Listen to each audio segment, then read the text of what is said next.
The temperature, a bare 10 degrees above zero. The wind, a cutting 20 miles an hour. The date, almost any bleak day in January 1778. The place, Valley Forge, Pennsylvania. The event, famine, exhaustion, and disease. 11,000 soldiers of the American Revolutionary Army starving and freezing in winter quarters. Shivering sentinels keeping a wary eye on the well-fed British forces, safe and warm in captured Philadelphia, 20 miles to the southeast. On this bone-chilling morning, 2,000 of the ragtag colonials are without shoes, feet wrapped in rags. 1/3 to 1/2 of them are unfit for duty. And before this terrible winter is over, 3,000 of them are to die. On the windswept hills and frozen ridges, rude log huts, chinked with clay, floors of dirt, provide the only shelter. In all the bleak, lonely whiteness, the only color is the crimson of blood that stains the drifting snow. A revolutionary poet says this for them: bitter words and bitter memories of the war against King George as they left their bloody footprints on the snows of Valley Forge. Yes, the Revolutionary War could have ended here. Yet somehow, this winter of despair becomes the turning point of the revolution. From it comes defeat for the British, freedom for the American colonies, the birth of the United States of America. It happens because of the determination and courage of the gallant commander of those 11,000 starving men.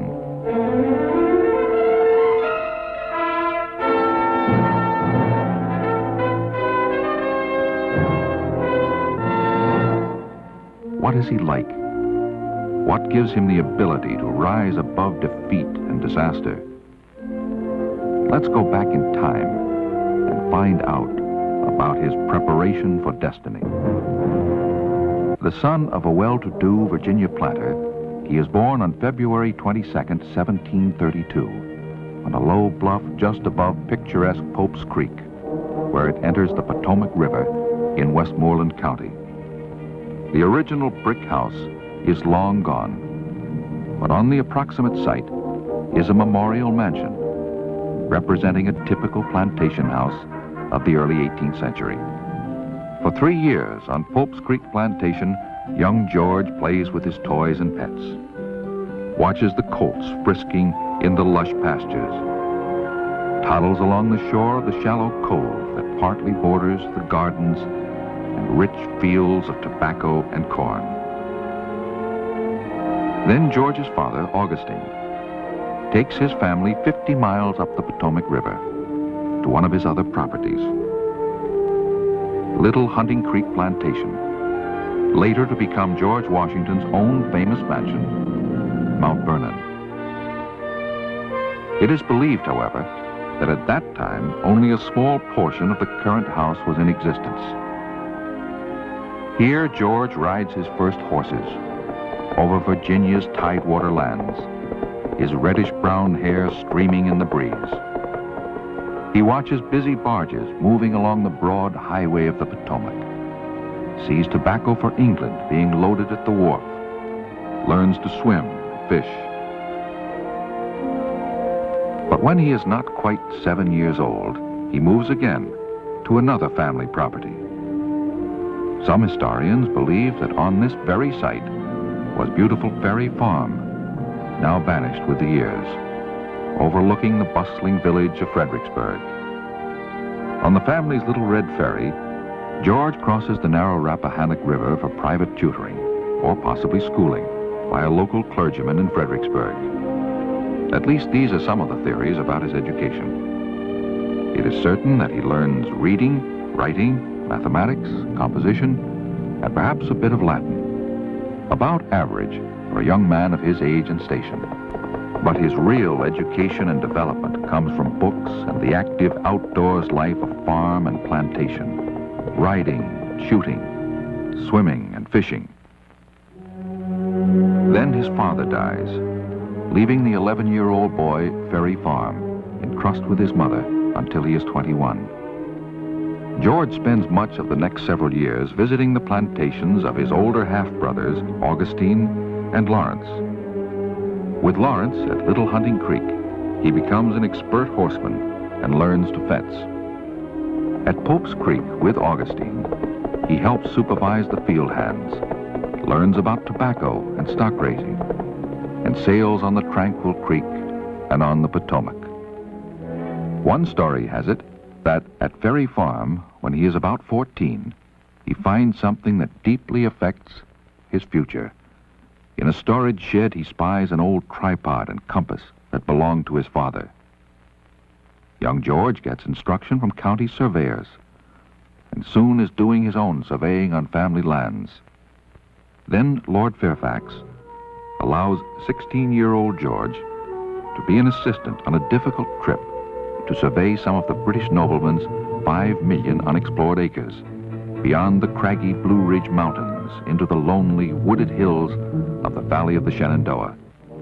At age 17, George is public surveyor for Culpeper County, helping lay out and survey Belhaven, later to be known as Alexandria, Virginia. And still later, he takes surveying trips far beyond the tidewater into the wild Indian-haunted forests of the western wilderness. This experience as a woodsman opens his eyes to the wonders of the West and prepares him for his adventures in the French and Indian Wars. 1753, Williamsburg, Virginia.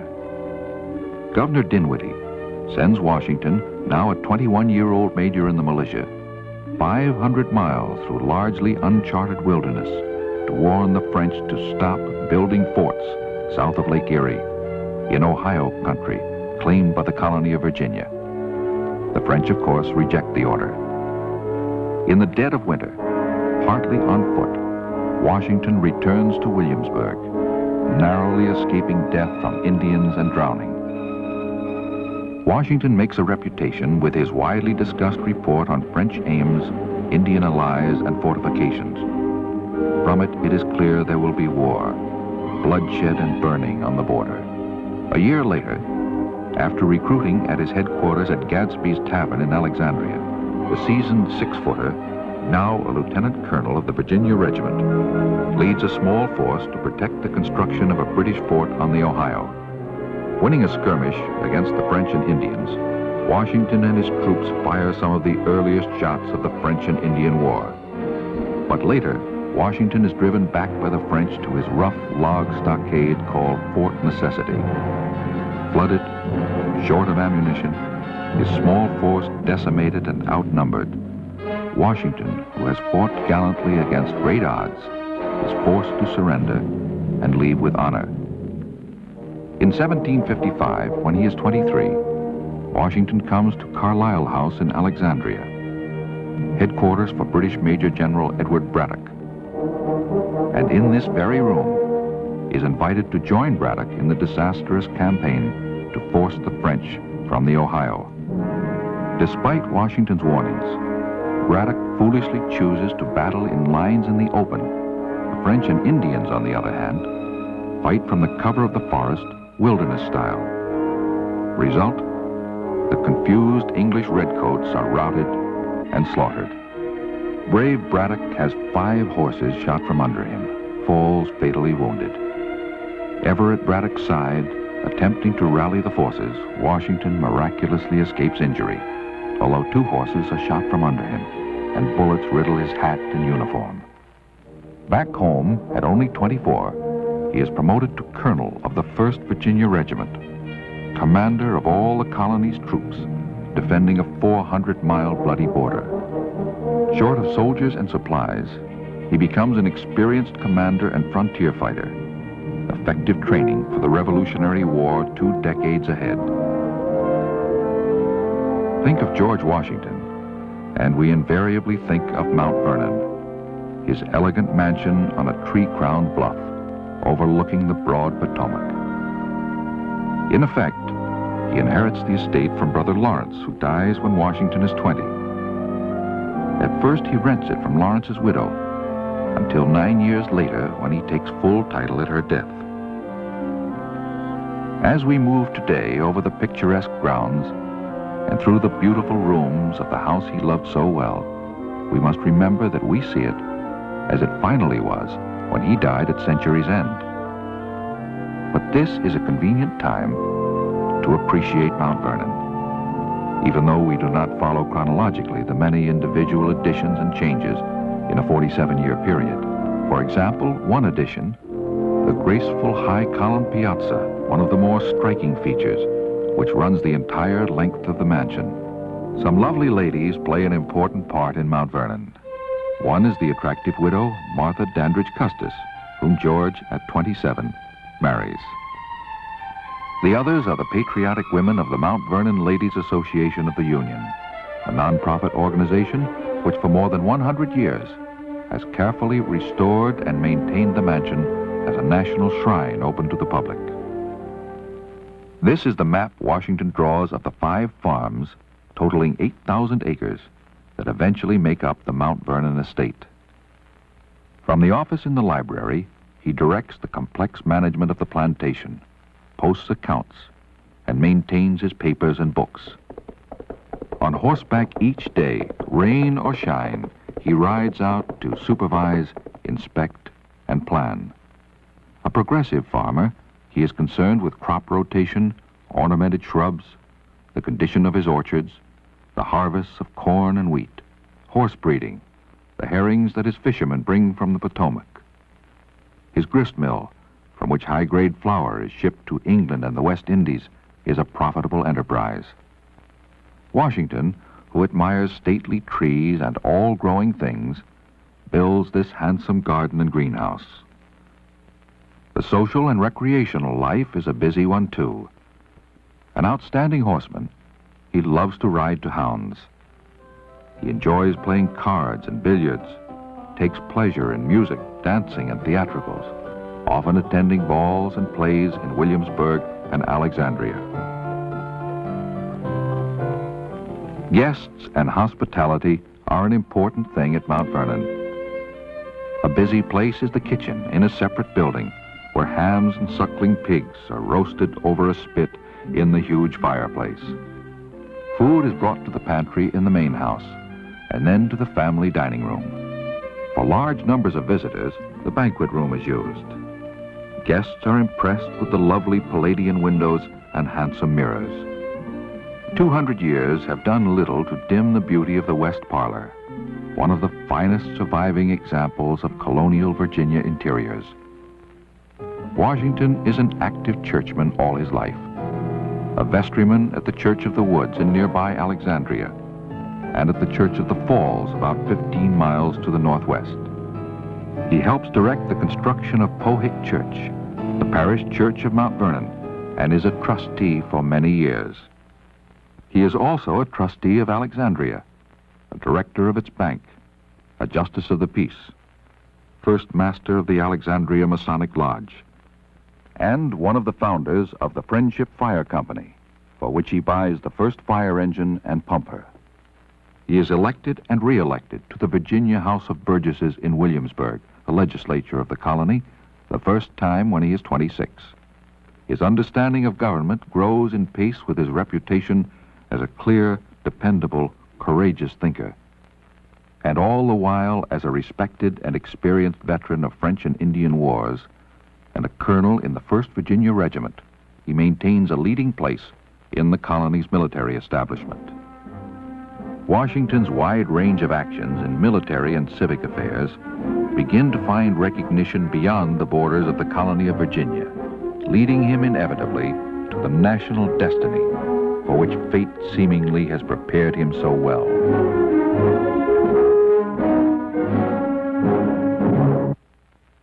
The problems that will flare into the American Revolution cast their shadows over Mount Vernon, where George Washington's pleasant, active life is about to be shattered. Fate will call on him to rise heroically above adversity, to to wring victory from disaster.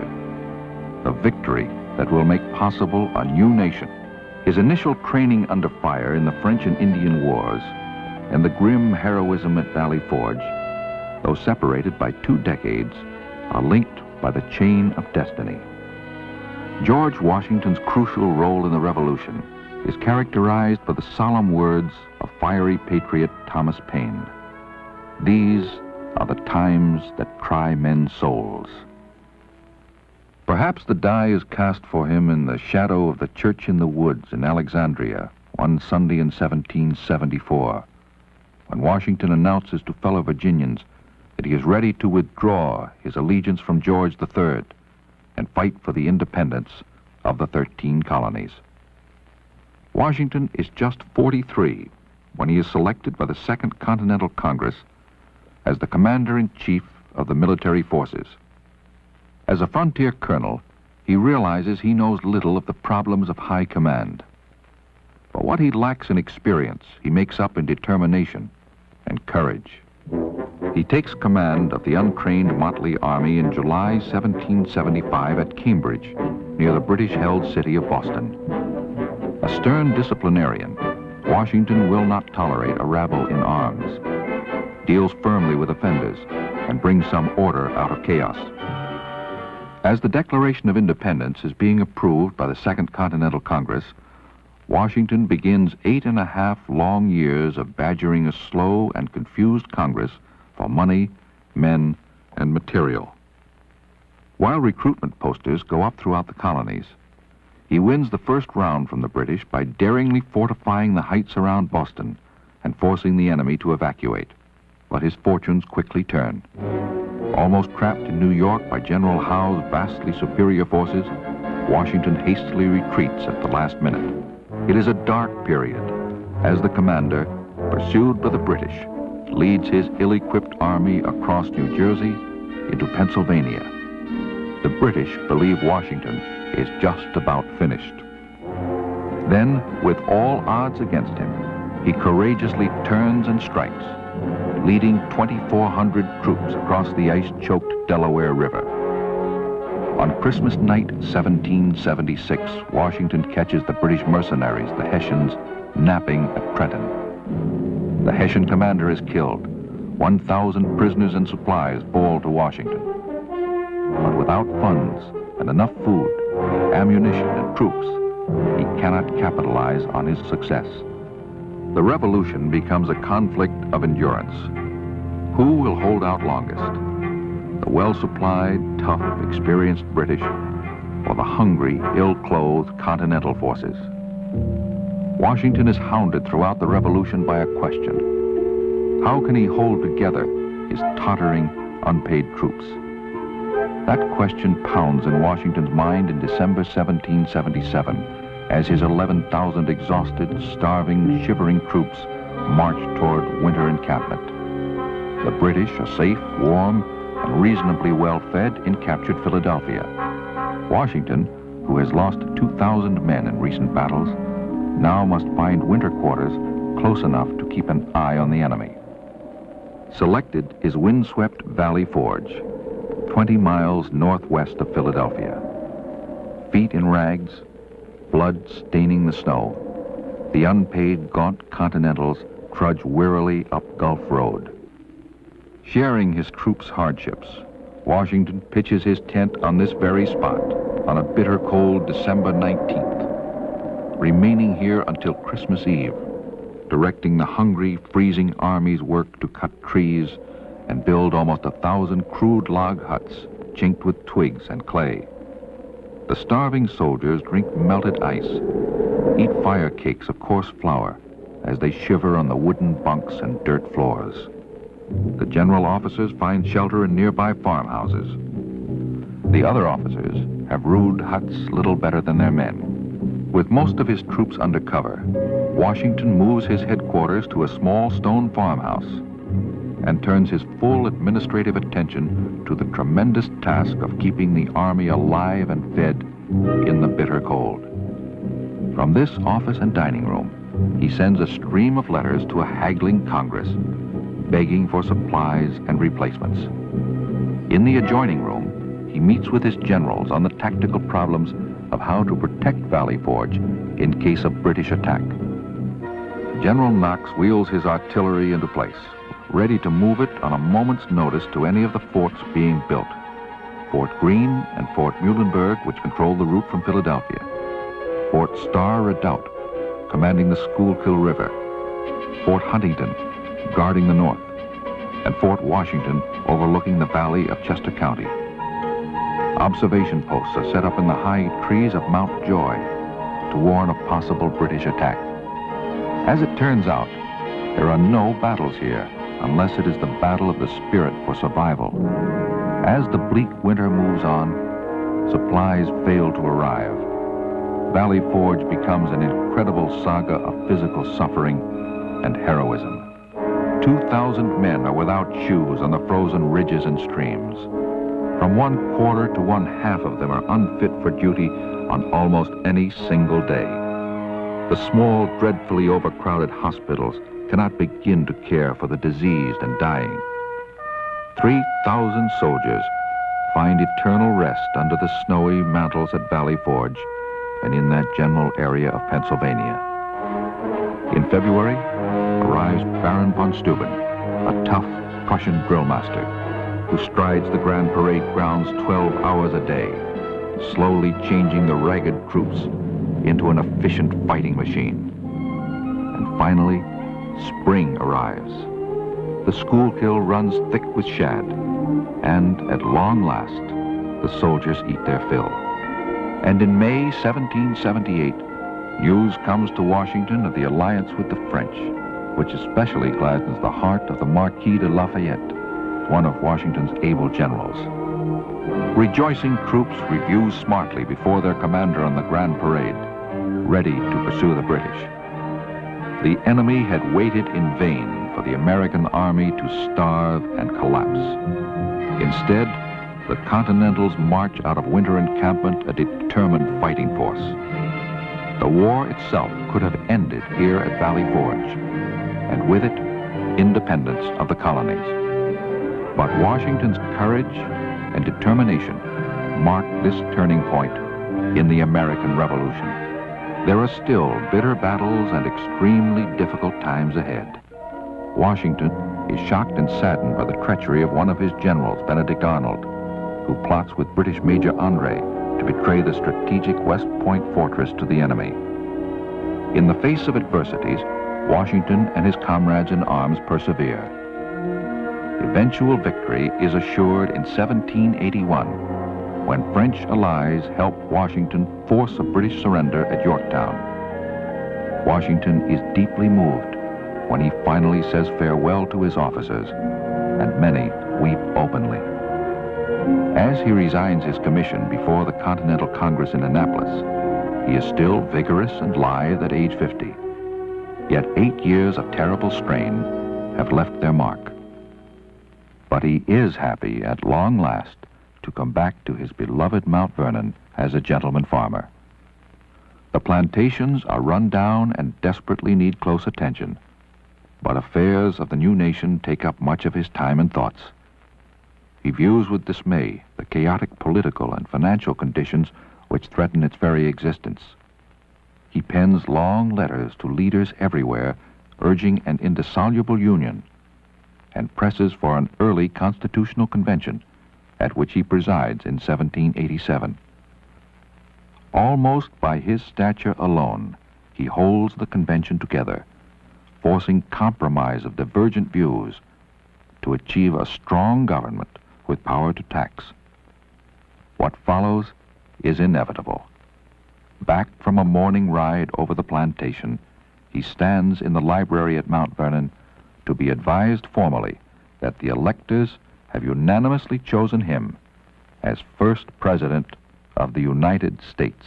He is reluctant, but he sees that he cannot refuse a genuine call from the people. At his mother's Fredericksburg home, he receives her blessing before going to New York City, where he arrives at the Battery by barge, to be inaugurated on the balcony of Federal Hall as crowds cheer below. Attacking the varied, difficult problems of the new nation with painstaking thoroughness, his administrations over the next 8 years are marked with caution. Wiser than all his partisan advisors in realizing how to protect the young republic, he steers a careful course of neutrality in the war between England and France, despite the pressures of powerful proponents of both sides. He tries to avoid a second term, but the demand is too great. Thomas Jefferson comes to Mount Vernon to urge his acceptance. With memories of his own days as a surveyor, he presides at the laying of the cornerstone for the capital in the new federal city, a city soon to be named after him. He feels old and tired when he firmly refuses a third term and comes home to Mount Vernon for the sunset years of his life with his family. A stream of letters and visitors keep him in touch with public affairs. At night, he reviews the mass of public papers he has accumulated and answers voluminous correspondence.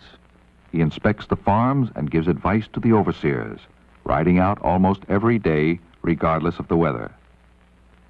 It is after he spends the morning working on some improvements for the Mansion House farm on a cold, windy day in December 1799 that he comes down with acute laryngitis. The next day, he sinks rapidly. With several doctors and the family at his bedside, the courageous old soldier says, "I die hard, but I'm not afraid to go." Less than 2 hours before midnight on December 14th, George Washington dies without pain or struggle.